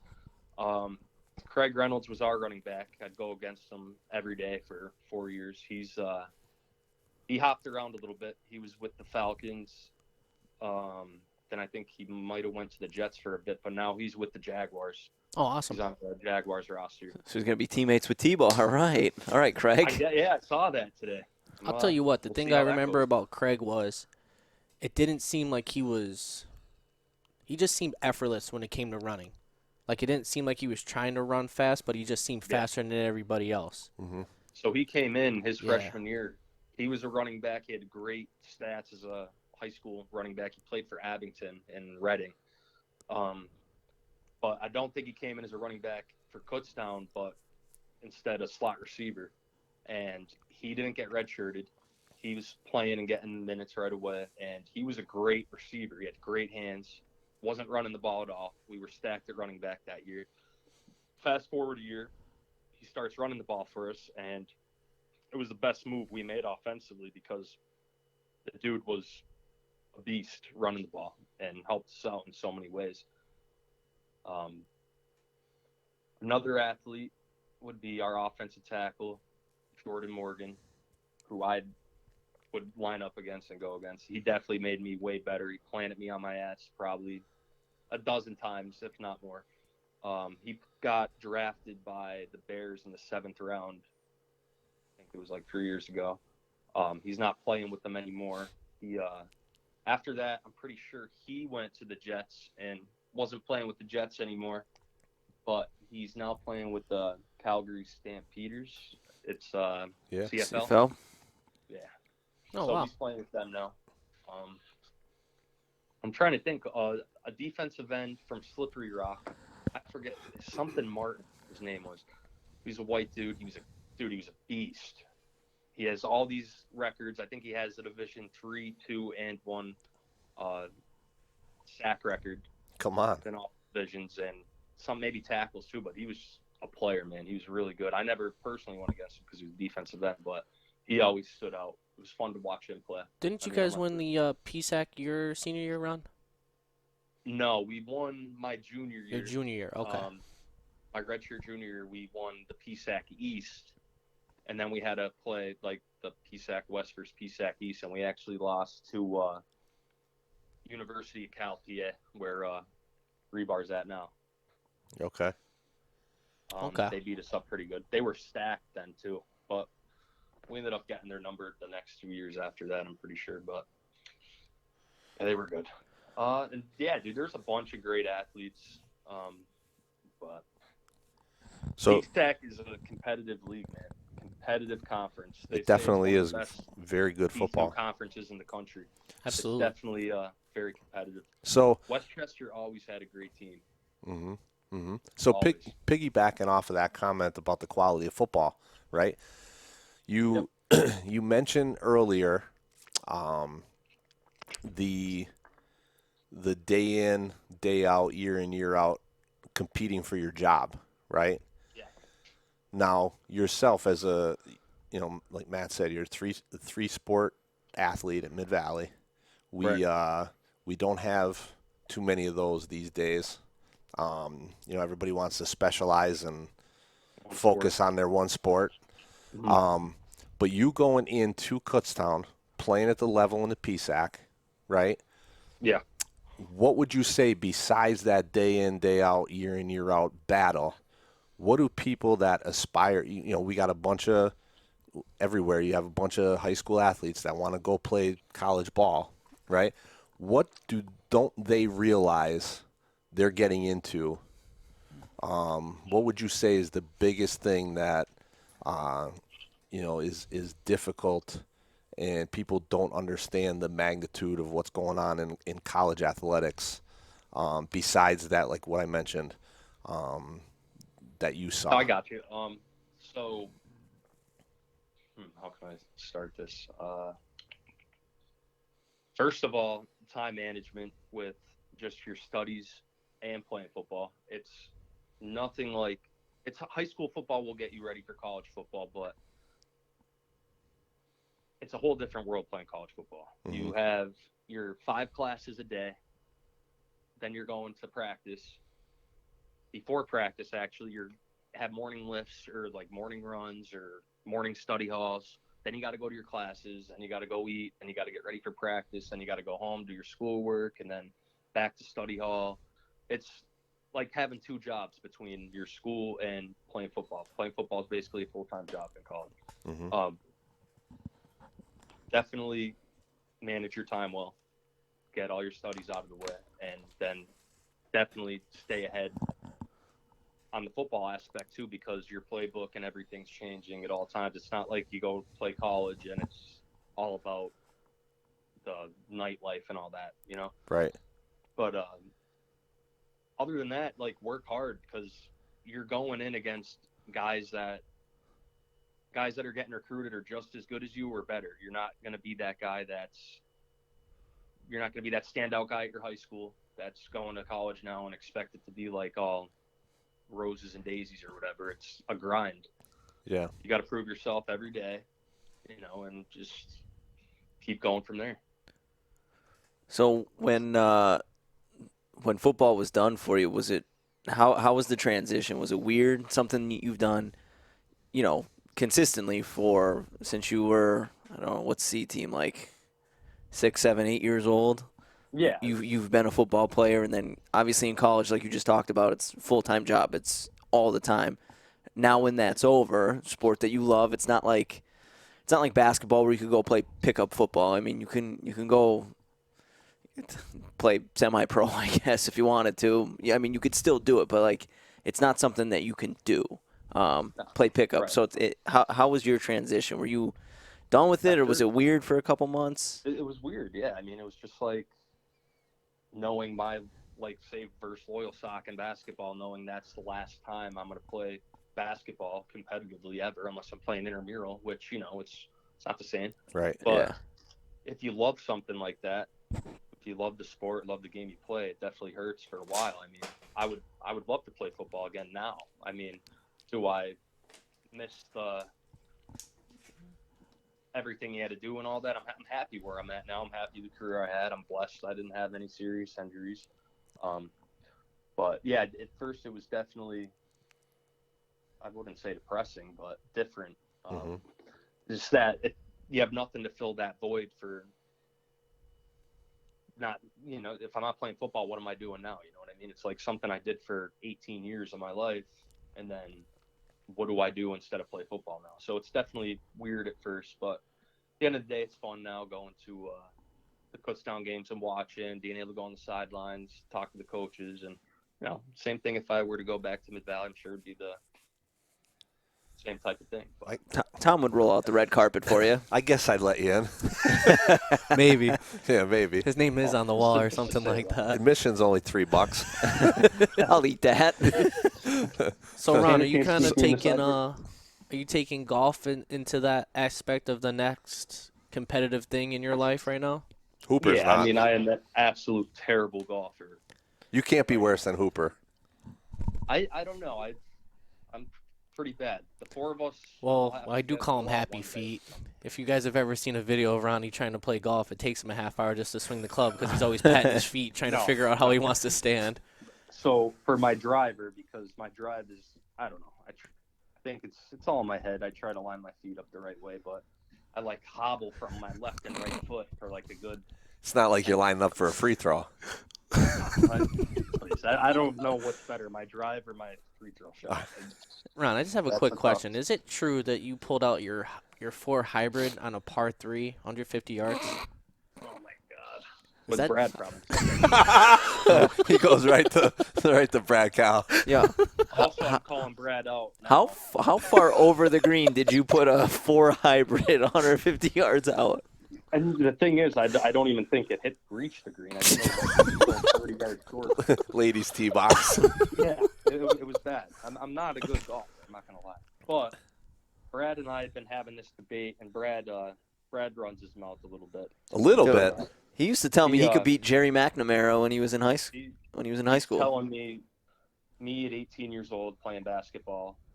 So me as a senior in high school versus him as a senior in high school, one-on-one in basketball. I'm telling him I'm going to beat him, but he swears that I won't beat him. But if you guys ever have him on the podcast, I just want it to be known that I will definitely beat Brad. Well, I don't know if we could bring him on because he wouldn't stop talking. No. Very true. Very true. No chance you would beat him because when he was a senior, he would swear up and down. Jerry McNamara, when he was a senior in high school, guy averaged 35. Brad's like, I'd take him. I'd beat him easily. I'm like, all right, man. I mean, I like the confidence, but let's be realistic. No, and in fairness, I mean that was again just another example. Like Brad drove me nuts, but drove us all nuts. yeah, too. but his I love the kid he too. competed and he didn't Oh, back my down God, from yeah. anybody. You know, I feel for those guys like him, Noah. I mean, any of the other college guys that are losing a year because of right. the COVID and all that. Because I don't know, it just sucks that you put all You're that doing something time that you work love, in, right? Especially coming from me playing a college sport and then not being able to showcase or do what you think you could do that year because of something like this going on. It kind of stings, but Yeah, I mean you don't have that. It's a small window. Yeah. Right. Yeah, exactly. Ron, you said Yeah, all I these will beat names. Brad one-on-one. You said all these All right, names gotcha. like Brad, Cal, Noah, Alex, Jay. Like, who would you have, like, in basketball-wise, who would you have liked to play with in your prime? Like, they're in their prime, you're in your prime as senior year. Who's, like, one guy you would have liked to have been on the court with? Wow. Yeah. Wow, this is going to start an argument. I like this one. Go ahead. The one guy, I don't know. I Yeah, don't like, think I you're could both think in your like a prime. big- You get to play basketball with them. Who's one guy you'd say, like, would have been fun to play with? I have two. Yeah, I'd say Jay. Okay. I would definitely love to. That's play a with Jay. go-to. I mean, I'd love to play with Brad or Noah too. I mean, My- but Jay was Backtrack. Which Tanner point guard would you rather, Matt or Noah? I was gonna pick Noah. I would have want Noah. Noah's number one, and then Shane Rosenkrantz. Those are the two guys I would have loved to play with. Okay. First of all, you said one guy here. And now I know. you're- I'm giving yeah, you no, two. he was I'm giving two. you two. Ron, you named 3, bud. What are we But- talking about But here? if you want to talk numbers, Relax here. You're right. I'm sorry. You are the only one that said anything nice to me for the first half hour of this podcast. I apologize. He's the guest. You shut your That's mouth. true. No, it's a tough. I can't just pick one guy, but the person I got to watch the most. I mean, we would travel from Kutztown to the big Miz games, watch Jay play in some MAC championship games, and Jay was a stud, man, playing college ball. It was crazy to just watch him play college, but then to think back of how he played, like when he was playing scout team in high school, and the dude just turned into a crazy great basketball player. He was great in high school too, but Yeah. even on the college floor though, and you're playing college athletes now, he was a step ahead of guys. You know, it was like he didn't belong on the court with them at points in time. Yeah, the thing that impressed me the most about Jay was, like you said, he was good. He was good. He was always good coming up, and it wasn't until his senior year So you just took that where he just jump. he Oh, just yeah. launched. Then he scored like 500, 600. Yeah, points he or needed something. like 600 points to score 1,000. I'm going, there's no way this kid scores 1,000. Scored a 600 in 1 year, yeah. man. Now, I mean, again, that's we went very far, so he got a bunch of extra games that Still, did it. though, But I mean, he had that's a lot. 41, I think, at Dunmore. Yeah. Like the things he'd do on the floor, you've been around Yeah. me enough that I'm sitting there. I kind of have this certain Idea way of- of how the game should be played. Jay broke all those rules, and you're like, Yeah. what is this kid doing? But all he would do is score. Yeah. How could you? You just got to let him go. Right. Right. And that's what he was able to do that year, and he was able to obviously do that under Coach Chandler, Woodruff right? first, and Woodruff then, first, and then Chandler. Willie. Yeah. Yeah. My first year coaching, me, Bob, and Chuff after practices would go up. And I didn't know Jay. I knew he was really, really good, best basketball player. And it would always be like Jay, Mo, and then the third person they would bring would always be rotating. Like occasionally JJ would come up after practice. I think he was a freshman at the time. And same thing, like Jay would be just coming in hot, awful angles, like putting the ball like outside the paint, and they're always going in. I go, how does he keep making them? I go, this kid's the best basketball player I've ever seen in my life. Well, you know what the worst part about all of that, going back to that, is Ronny. You knew Ronny was going to his left hand. Yeah. You knew it. Like he's gonna dribble 1-2 hard times to his right, come back left, fake to his right, come back left, and go up with a left-handed, and you couldn't stop it, Right. no matter what. I moved. That's his go-to move, and it's sickening to me knowing that he's gonna do it, and Yeah. I couldn't stop it at all. Well, I think I said it. Everyone would try to defend me and play like 3/4 over the top, and it'd just be like a drop step, throw the elbow, and I could close my eyes and vividly picture it so perfect. There's the That- secret. Elbow right in the chest. The worst too is he'd miss the first 4, so Yeah. then he'd get a double because he got his 4 Right. missed shots, Put and then he back. put the 5th one in, and it was an and one. So now he's getting an extra point Yep. because now they Going to the fouled line. him too. Yep. Uh, Oh man. So- Remember Elk Lake Tan? Our halftime. do you want to tell this one, or could I tell this one? You know what? This is one of I'm my glad, favorite stories. I'm glad you guys did this because, I don't know, maybe about 20 minutes ago I was thinking, I got to bring this up. And I'm going, I can't do Martin like that. But I'm glad you guys are going to. Oh my God, this is one of my all-time favorite Go ahead. basketball stories. Tan, you tell the story well, go. Okay. So we're playing Elk Lake up in Carbondale. This is for the third and final spots Third to go to spot. states. So we're playing okay, not our best game, but we're playing decent enough. They hit like a crazy shot or something to go into halftime. So Abda's fired up. Like they almost hit like a buzzer beater half court shot almost, I want to say. So Abda's fired up. So we go in, we all jog into the locker room. We were in a far locker room, so we had a little bit more of a jog. We're sitting there.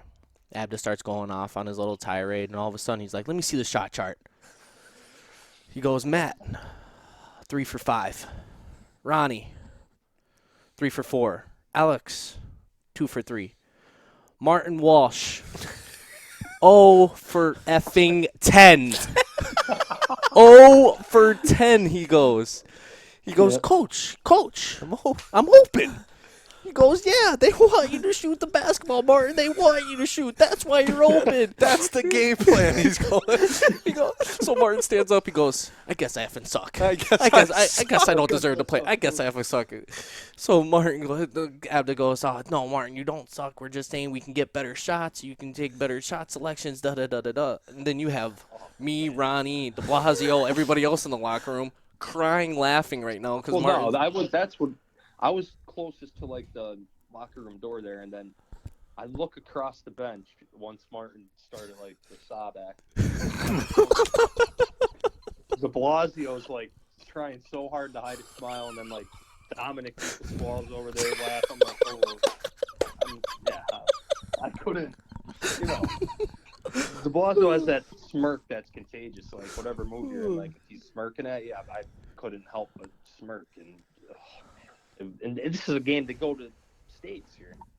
Martin's crying half there. We ended up winning by like 30 points. We had a great second half. yeah. What did Martin end at shot wise? He had like double digits scoring wise because he finally started going to the basket and like getting shots in rhythm and whatnot. I'll tell you what, as much as Martin takes abuse, like Martin was a phenomenal basketball player that has a great mental capacity for a lot of things. Like without Martin, we don't do half the things that we do. Very good. Not for Madden. Not for Madden. He's not a no. Madden guy. No. Heard the league's coming back this year. No. there's a possibility. Okay. There's a possibility. I've been waiting for a Madden League to come up. Played 2 weeks and then 2 weeks that's and because scrap I it. smoked you those 2 weeks, Ronnie, and now you never want to play again. Bud, please. Bud. Wow. I think he struck a chord. Bud. I think we've reached our Bud quota for the week. He'd come visit the apartment. We'd throw Madden on, and then it'd turn into him falling asleep and being butthurt about it. But Should we talk about the Christmas tree, Bud? You want to talk about the Christmas tree? No. No. That's a golf course story. Yeah. Yeah, that's. Which we definitely have to get out and golf. Yeah, if you make your way up the area, we definitely, you definitely want to get out. Let me know, man. Just have Tanner or one of you guys text me, keep me posted. I'm definitely down. I like it. You know what we should do? I was thinking go ahead, Tom. You know what we should do? Because I feel like every person we have on here, we say, well, let's go golfing. We should just do like a tournament. Yeah. Yeah. Absolutely. One big. That now. That's a great idea. One big 30 of us show up at a golf course. Put names in a hat. You're with him. You're with him. This is your tee time. Get going. Yeah. Right. Yeah.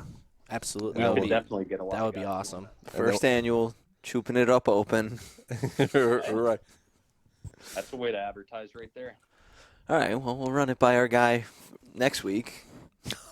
We'll run it by him. Really swinging for the fences. Yeah. So, Ron, we kind of asked everybody this, and I want to ask you this. Coaching, do you see yourself getting into it, whether it may be basketball, football? I don't know what other – I don't see you really coaching track, but basketball or football, I can kind of see you stepping into those aspects. Do you see yourself doing that? Honestly, if I were to coach anything, probably it'd be football. And on, the defensive side of it. Definitely really? Something not now. What I would want to, something in the future, definitely I'd want to get involved with it, but the time would have to be right for me to want to, because that's a commitment in itself. I wouldn't want to go in and say, yeah, I'll coach, and then give it 50%. You wouldn't half-ass it. You would be into it. Yeah. But that's something I would definitely want to do one day. I mean, I don't know when that day would be, but you would go defensive side? You wouldn't take the wide receivers and kind of get after them, or? No, I'd go defensive line. Okay. Defensive line for sure. So let me ask you this then. That's what I think is the unique part of coaching football is that it's broken down to those positions so nicely. Yeah. So you're talking defensively. Would you be more a career position type coach, or would you see yourself, or could you see yourself from a strategic, like a coordinator role? Yeah, that's a good question. Definitely just a career position. No, not career position. Definitely a position coach to start off. Right. And I could definitely see myself calling a defense if I ever were to coach. What defense you're running? But it depends at what level. How do I beat you? How am I beating you? Nice. What'd you say? What defense you running? 4-2-6. What coverage? What's your What go-to coverage? Yeah, what's your go-to coverage? I mean, we'd go probably cover 1 maybe. Okay. Cover 1. 4-2-6. Oh, okay. So I know how to beat you now. Either that, maybe Just like some cover Madden. 4 too. I mean, it depends. It depends who we're playing. You know. Right. There's a lot of different takes. I don't know. I'm kind of like breaking it down in my head for some reason, and it's not even that deep right now. No, I'm just trying to get you kind of like philosophically what you're thinking. Like what would be your go-to? 4-2-5 actually. I don't know why I said 4-2-6. Kid can't count. None of us picked it up either. Yeah, 4-2-5. So Ron, if I was I like, realize it's 6. if I was like to get a head job at some basketball school, let's just say you wouldn't come and help me out. If I was like, Ronnie, I need a guy, you wouldn't help me out. Hold it. Say that again. Let's just say like, Is it the wind tunnel we're in? Might be. You're cutting out again. sorry. So Gotta get close to the phone now, guys. let's just say like I had gotten a head coaching job at some school in the area, and I said I want to put a staff together. I want you to be on the staff, help me out. Would you consider it at least? Yeah. With you, definitely. Oh, okay. How much work would you get done? Because if I'm your AD hiring you, and you tell me Ronnie's your first guy, we're gonna have to have a little I don't know talk. if he's my first guy, but he's definitely one of the First guys. meeting there, I'd have to bring in a whole playbook and everything. I have to let you know I'm serious about it. Shirt and tie, everything. Yeah, everything. You'd be like, yeah. That's like exactly. Jay and Matt came into the office. They sat down on my desk. They look like in Step Brothers when they go for the job interview in tuxes. Yeah. That's what the two of those jackholes look like. That's awesome. Great comparison. I can see it now. I'll send you the picture. Yeah, please do. Have you guys been around Mid-Valley's football team at all this year? I have not. I mean, I'm assuming Tom has to an From extent. a pandemic standpoint, like, are they practicing and stuff now? What's the deal for next year? Right. This season? Yeah, right now going into next year, they're only able to lift. We haven't gotten into any. We're kind of keeping everybody off of the off-season workouts until the spring sports season is in and those kids get their seasons in. Right. That's Naturally now the next big question is going to be with Governor Wolf lifting most of his restrictions here after Memorial Day. What will change come June 1st. So I think largely you're going to see most of their normal summer activity in June, Okay. June, July, and heading into what should be a normal football season. How are their numbers looking like? Pretty good so far. We are probably, I would say maybe like low 30s on the varsity. Okay. I've heard right now we're pushing 40, maybe just over 40 at the freshman level. That was freshman 7th, 8th, and 9th, right? Correct. Yeah. So it'd be interesting to see if we could hold those numbers. Yeah. Great. The thing I've always noticed is, everybody's a football player before you have to Put the pads on and put start the hitting pads each on, other, run right? a sprint, Yeah. and show up, and spend most of your Doubles, all summer. that stuff. Right. So hopefully we retain them all, but so far so good. Kind of piggybacking off of Ronnie with the COVID and everything.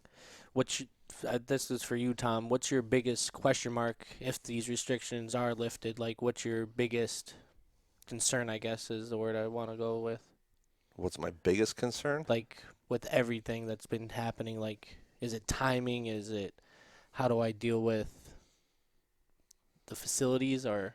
No, I mean, I'm getting itchy and antsy. Yeah. To just kind of get normal. back to normal, I think it's a welcome sign to be able to have the restrictions lifted, and and be able to put a lot of hopefully the red tape behind us. Mm-hmm. that we've had to endure all year. So the only other thing is when can we take these damn masks off? Right. And just be completely normal. So I think at least where it stands right now, we're looking at a very normal schedule, normal type activities. I think right now the only thing will be is when and where we're wearing masks until that kind of gets lifted. Ronnie, now my question to you is, do you think if you were to be in high school, not high school right now, but if COVID had happened when we were in high school, do you think you would have been able to be successful with dealing with these complications? Or how would it have affected you in a way? Would you have, if you had to go through this?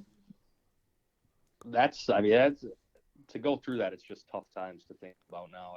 I'm happy we didn't have to do that. But Right, absolutely. At the same time, I think we would have had a handful of us, not saying everyone, but just knowing how we were, like our group of guys, we would do probably some things on our own too. You know what I mean? Like going to a different field and like getting some work in on the side, and not just doing waiting what for the coaches to say like it's okay to do this or do that. We would be doing some side work on our own just to better our craft with that. But yeah, I don't know, man. I'm happy we didn't have to go through that, because it is definitely tough times for high school athletes right now.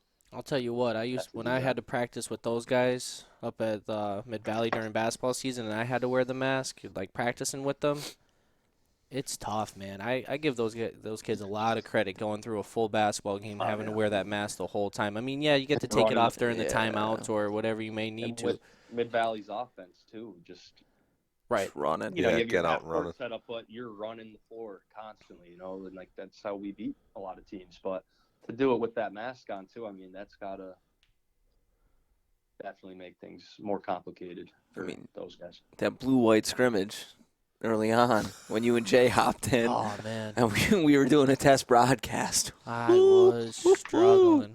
I mean, it has nothing to do with being mid to upper 20s and completely out of shape. It was Ronnie will totally. always tell you I'm 30, unfortunately. It definitely. Tan's got 2 more days as a 26-year-old. But Thanks, he's still. Ron. Don't worry, he's still first team all flag.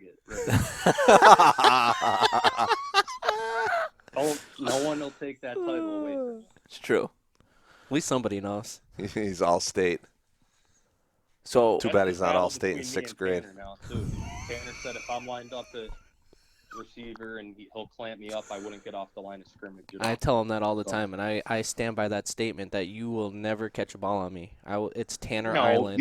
It was never catch a ball. You said I wouldn't get off the ball. Whatever it may be, you're gonna get off the ball, catch the ball. All right, so this is perfect. When Hooper's Pro Day. Yeah, perfect. Listen, it's content. Tanner's content for the podcast. Tanner's the defensive back. Ronnie's the wide receiver. Here's our quarterback. When Hooper's on the oxygen tank. Hooper's going to be on oxygen just slinging the football to you guys. No way. Right. No way. Come on. Out of the 4 of us. How's your team doing? Junior high. We are 4-2, big doubleheader tomorrow against undefeated Riverside. I feel pretty good about it. Okay. My cousin plays with the Lorenzo. Lorenzo's he's pretty good. He's pretty good. Pretty my good. Aunt Judy there. I've only received. I just saw Aunt Judy today. Is she still running down the baselines with Lorenzo? Is she running down? No. Baseline. No. But the baseline, I joined track my junior year. And my cousin, Rousseau, 100-yard meters dash, sprinter, fast dude. Tone comes up to me, goes, "Do you stand on my blocks?" I'm like, yeah, okay. Not sure, how to even do that, because I'm doing track. And I did a little Remember when I went back and said the 2 best relatives ever? Yeah. This is exactly what I'm talking about. I went, I ran track junior high, but, not no standing blocks and all that, but so I'm standing on Rousseau's blocks, but I'm facing right next to the field house there. You face away from the guy that's on the block. So I'm looking at the elementary school. Rousseau's stretching, getting ready. And then I look over to my left, and the fence is right there. I see my aunt stretching her quads out on the other side of the fence. And I'm like, why is my aunt stretching? You don't know what's going on. So the starter shoots the gun off. Russo darts off the blocks. My aunt starts running down the fence, screaming, "Go Toad! Go Toad!" And she's keeping up with them though. I'm like, She's beating him down. He's one of the fastest kids in the school. She's beating him. If she ran track at Mid Valley, she'd have the girls 100 meters. No problem. Telling you. No, but she's yelling "Coat" the whole way, and I'm like, oh my god, my aunt is insane. Oh my god. She is the best. Oh, She's the yeah. best. Yeah, when Lorenzo Yeah, gets a she's hit, the she best. doesn't. I love Yeah, her. yeah, she doesn't run. She doesn't run anymore. She's out of those. Although sometimes Lorenzo does disappear, and I look up and I'm like, oh nope, he's just walking. He's just walking to Grandma Judy to get a Gatorade. He's fine. It's all right. It's okay. He's all good. It's good. No, she's the best. Man. Yeah. She is. Yeah. So, I outside of being a golf partner for us and doing this, Tanner, seeing if he could get off the line or whatever, I want to book you in early. So you were obviously a guest when we did the post-game shows for basketball. Yes. Early thing. We might be doing something similar for football games. Yeah, definitely. Obviously, I definitely want you to be on that. Subscribe. Sure. 100%. I know you're a big NFHS broadcast guy. You pay the $11 a month. I don't know if Is that going to be a thing with football too? yes, right? Yep. So even when The restrictions are up. They're still going to be broadcasted. Still Yep. going to broadcast. Yep, Yeah. we got those cameras. We're gonna put them to good use. Man, yeah, you guys kill it, man. Me That's and awesome. me and Bor on the call. That's great. Bor's, That's good to hear, man. I'll be watching. Yeah. Definitely. and then we'll see if we can, Do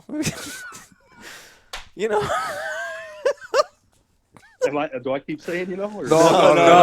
No. That is a Joe Borg. That's a go-to. Joe Bohr-ism. Yeah. Yeah, you're all good. His two favorite words in the English dictionary are you and no. That's great. But yeah, No, we'll, you guys do great, man. I'll definitely do that. yeah, we'll book you on for guest you'll be the first basketball/football guest, so first one. Like it. Sounds good. Yeah. And I thought this was a great conversation. What are we going on? Oh, Hour man. 47. Yep. Ron, you were really nice today. I'm really surprised you didn't bring up any other stories of me. I thought you were going to really. But I got. Save him for the call. Ronnie could be a guest 4 times. He could. What else, He could There's a lot of destroy my life every time, too. All I right. feel like I could sit here and. I mean, let's not get it twisted. I could come at your entire life, too, but. So, like, maybe by episode 22, we'll be at that point where Ronnie could come on here and destroy your life. I'm hoping we can get to the point where it's a little bit more. That's the premium Yeah, episode. you got to pay extra for that. If you guys are ever Get us- looking for a guy to talk again, I know you guys got a lot of people lined up, but We I'm do. definitely down to just talk. I enjoy it. Absolutely. Oh, man. bud. Yeah, we enjoy talking Another to you. great talk, How's though. Great. Before you take off, how's mom and dad? They're great. Good. My dad's birthday was just 2 weeks ago, so I was in the valley visiting him Nice. and the fam. But yeah, they're good. Just waiting for the pool to open up now, weather to get a little warmer, and just gonna enjoy the summer. I hear you. Tell him I said hello. Tell your brother I said hello. Definitely will. All right, bud. And we'll be in contact to golf Yeah. for sure. Yes, Ronnie, I'll talk to you definitely soon, plan buddy. that. I like Tom's idea there. Yeah. All right, guys. Thanks for having me on. All right, Thank pal. you, bud. Later. Later. I like every week, like our episodes are getting longer, but it did not feel like an hour and a half talking to Ronnie. No. It did not. You might have to part 1, part 2 that. Yeah, No. honestly. Full things. Just roll with it. Yeah, just roll with it. There's just like so many stories though where you can kind of just look back and say, man. Yeah. Yeah, you know what I mean? times. Yeah, well, right. Well, and that's what I'm seriously. I wasn't trying to be funny. Like, there are a lot of things that I would love to talk like, about. yeah, right. But I don't want it recorded Yeah, for anybody to hear. they're golf course conversations. Yeah. Like, they're just And things so like, I'm thinking, like, all right, it's could going you to be a believe good this conversation. happened? Right. Yeah. It's going to be a Right. good conversation. Right. But, I've blown away that we did what we just did here for the last hour plus that we did it. Like, I'm thinking all day. I'm going, there's no way I can. What am I going to talk about with them? Because I can't. just can't do it. Yeah. You know? Yeah, well, That's funny. Of course, Brad has to go at him all the Oh, time. he made sure. He's like, is Ronnie the guest? Is Ronnie the guest? dude. If he is, dude, make sure you bring up the par 3, use the hybrid 4, and talk about happy feet. That's it. He made sure to hit that quick with me. Brad, we got it. Speaking of Brad wants to get on here bad. I hear Brad.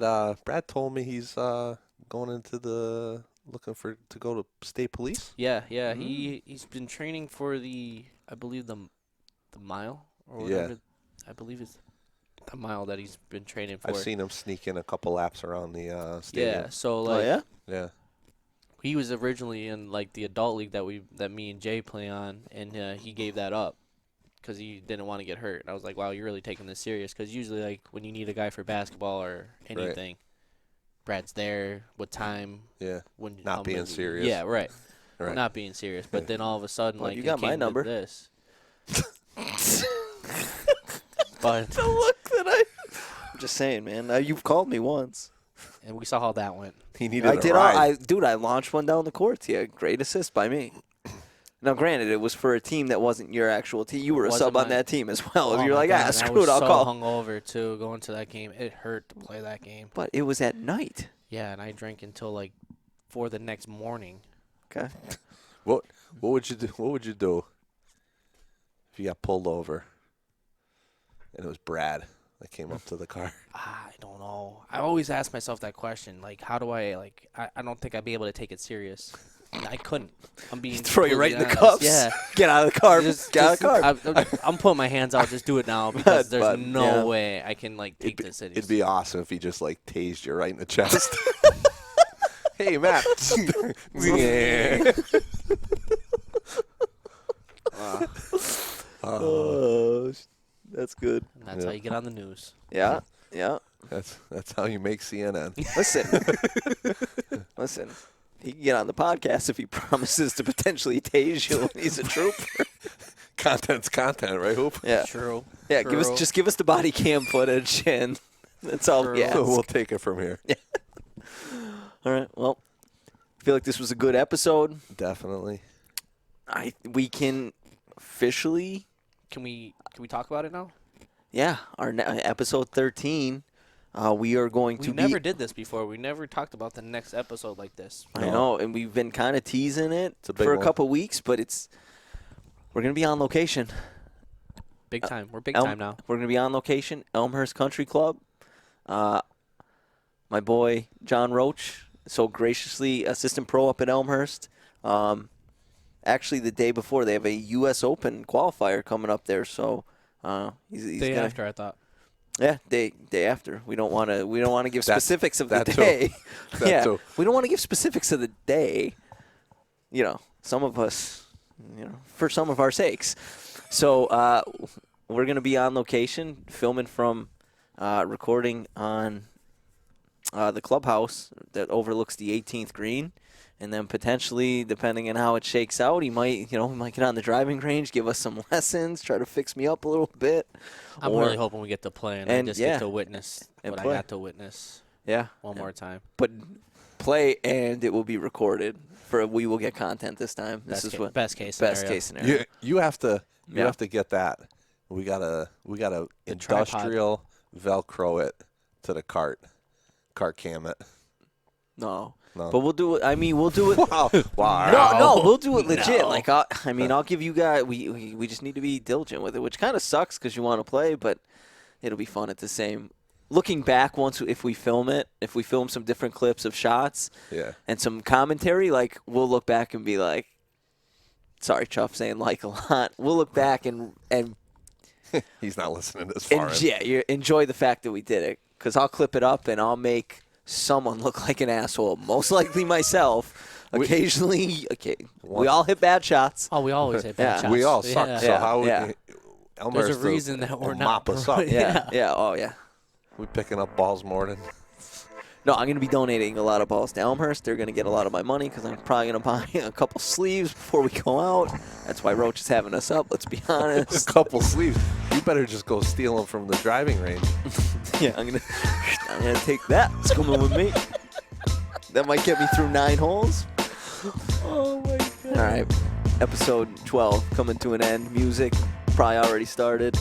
We will catch you, Great night. hopefully, Great one. from Elmhurst, the 18th at Elmhurst, and not Tom's Garage next time. Been a pleasure.